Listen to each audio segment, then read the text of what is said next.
Spiritual yang lemah dengan istighfar is solution. Mungkin buat kita tidak mudah untuk mengangkat spiritual kita menjadi meningkat begitu saja. Mengingat bahwa al-imanu yajid wa yankus. Iman itu kadang naik, kadang turun. Mungkin hari ini tidak mudah buat kita bangkit untuk mendekat kepada Allah, karena kita sudah sibuk terbebani dengan keterbatasan gerak, kita terbebani dengan mungkin ekonomi yang semakin menyempit, kebutuhan-kebutuhan kita yang meningkat, dan itu membuat kita sulit untuk bangkit dari faktor spiritual yang fight. Tapi ternyata Allah masih memberi kesempatan kepada kita dengan satu solusi yang sangat ringan. Ketika anak saya mengatakan, "Umi, aku kayaknya udah jenuh, aku mau pulang kampung, aku mau ngurusin kebun, aku gak mau main handphone, kayaknya aku udah mulai kena depresi nih," kata dia. Maka saat dalam keadaan seperti itu saya membisikkan sesuatu. Saya tidak kasih dia beban baca Quran kak yang banyak, sholat kak, ayo kak lakukan sholat malam, ayo kak datang ke majelis ilmu. Oh ternyata kalau sudah berada dalam tahap yang down banget, kita gak bisa lakukan langkah idealis. Nah ada langkah-langkah yang tetap dengan kerangka 3 rahasia hati tadi, tetap dengan langkah itu. Saya bilang ke anak saya, lakukan sholat malam, meskipun hanya 2 rakaat usai sholat isya, tambahkan 1 witir.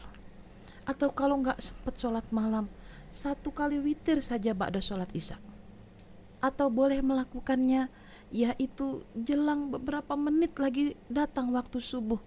Lakukan sholat malam di betul-betul detik menjelang berakhirnya waktu malam, lalu masuk waktu subuh, meski hanya 2 rakaat atau dengan 1 rakaat sholat witir saja. Lalu kemudian gak bisa baca Al-Quran banyak, boro-boro 350 kali hatam, betul-betul kita sudah sedang tidak berdaya. Maka para ulama besar kita pernah, bahkan para sahabat ada yang melakukan.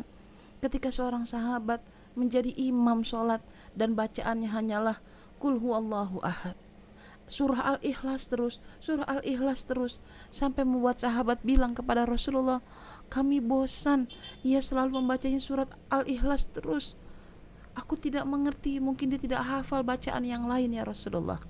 Maka Rasulullah memanggil sahabat itu. Kata sang sahabat, aku sangat mencintai Allah, dan satu-satunya surat yang betul-betul membahas tentang Allah saja itu hanya ada di Al-Ikhlas, sehingga aku tidak ingin berpisah dengan Allah. Dan Rasulullah memperbolehkan. Para ulama besar kita di masa silam, mereka begitu mencintai ayat Al-Quran dan tidak meremehkan 1 ayat pun.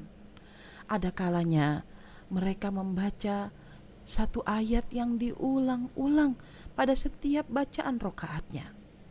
Ada kalanya mereka membaca 1 Al-Quran dalam 1 malam.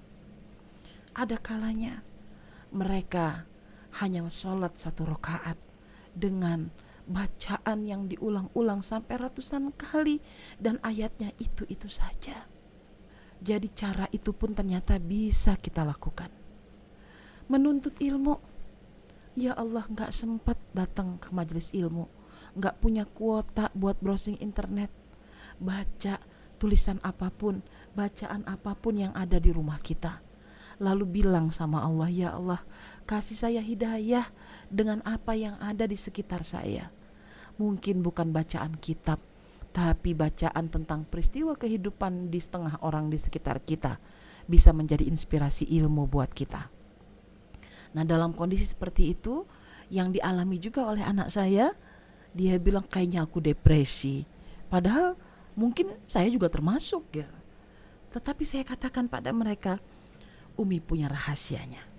Ini rahasianya, istighfar is solution. Seorang ulama besar, Syekh Muhammad bin Muhammad Al-Mukhtar Asyik, beliau mengatakan, tidaklah hati seorang hamba yang selalu beristighfar melainkan akan disucikan. Bila ia lemah, maka ia akan dikuatkan. Bila ia sakit, maka ia akan disembuhkan. Bila ia diuji, maka akan diangkat ujian itu darinya. Bila ia kalut, maka akan diberi petunjuk. Bila ia galau, maka akan diberi ketenangan. Dan para sahabat mengatakan, sepeninggalan Rasulullah Shallallahu Alaihi Wasallam setelah wafat beliau, istighfar merupakan satu-satunya benteng yang paling aman yang tersisa untuk kita dari azab Allah. Bahkan dalam Al-Quran pun dikatakan, Allah berfirman, dan Allah sekali-kali tidak akan mengazab mereka sedang kamu berada di antara mereka, dan tidaklah pula Allah akan mengazab mereka sedang mereka meminta ampun. Quran Surah Al-Anfal ayat 33. Atau dalam firman yang lain Allah berfirman, maka aku katakan kepada mereka, mohonlah ampun kepada Tuhanmu, sesungguhnya Dia adalah Maha Pengampun. Niscaya Dia akan mengirimkan hujan kepadamu dengan lebat dan memperbanyak harta dan anak-anakmu, dan mengadakan untukmu kebun-kebun, dan mengadakan pula di dalamnya untukmu sungai-sungai. Quran Surah Nuh ayat 10-12. Dan ternyata istighfar adalah benteng yang paling aman yang diwariskan Rasulullah Shallallahu Alaihi Wasallam untuk kita umat akhir zaman, yaitu kita terbebas dari azab. Bahkan istighfar menjadi solusi bagi masalah terbesar dalam hidup kita. Allah mungkin mendatangkan paceklik, hujan tak turun, tetapi dengan istighfar mungkin hujan tak turun, tetapi tubuh kita tetap dibuat merasa bahagia dan tenang. Atau mungkin Allah turunkan hujan yang sesungguhnya dengan sangat lebat sehingga menyuburkan kembali bumi ini. Dan Allah juga memberikan kita harta, yaitu ketika kita merasa sempit hari ini dengan faktor ekonomi, kesempitan uang, kesempitan perniagaan, gak bisa jualan, tapi buat Allah gampang untuk mendatangkan harta bagi kita. Juga untuk anak-anak, Allah pula yang akan menenteramkan anak-anak kita. Buat saya, kalau saya menghadapi anak bermasalah hari ini dengan school from home, sekolahnya di rumah, bikin orang tua stres, udah jangan pusing-pusing ngadepin itu. Istighfar aja, istighfar sebanyak-banyaknya. Supaya apa? Supaya anak-anak kita dikendalikan Allah. Supaya anak-anak kita dimudahkan dalam belajarnya. Dan juga Allah menyediakan kebun-kebun katanya, yang menyediakan sumber-sumber rezeki yang lain. Dan Allah pula mengalirkan untuk kita sungai-sungai. Dan itulah yang termaktub dalam Al-Quran tentang rahasia istighfar.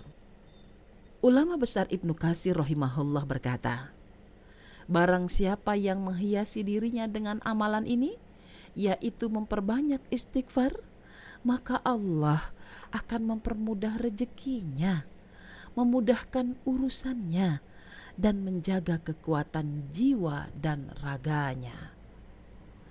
Lalu Ibnul Qayyim Al-Jauziyah rahimahullah pun mengatakan, bila engkau ingin berdoa, sementara waktu yang kau miliki begitu sempit, padahal dadamu dipenuhi oleh begitu banyak keinginan, maka jadikanlah seluruh isi doamu adalah istighfar, agar Allah memaafkanmu. Karena bila Dia memaafkanmu, maka semua keperluanmu akan dipenuhi olehnya tanpa engkau memintanya. Masya Allah, betapa indahnya istighfar.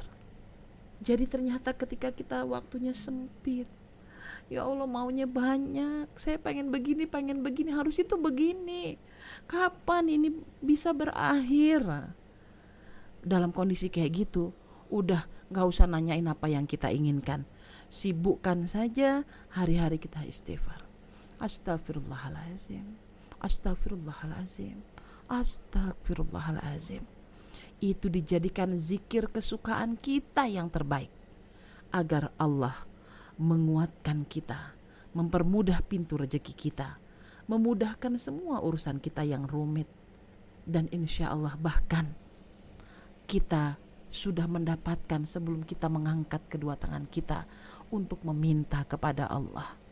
Jika Allah mengampuni kita, apapun akan Allah cintai hambanya dan diberikan apa yang diinginkannya untuk hamba yang dicintainya. Banyak-banyaklah beristighfar.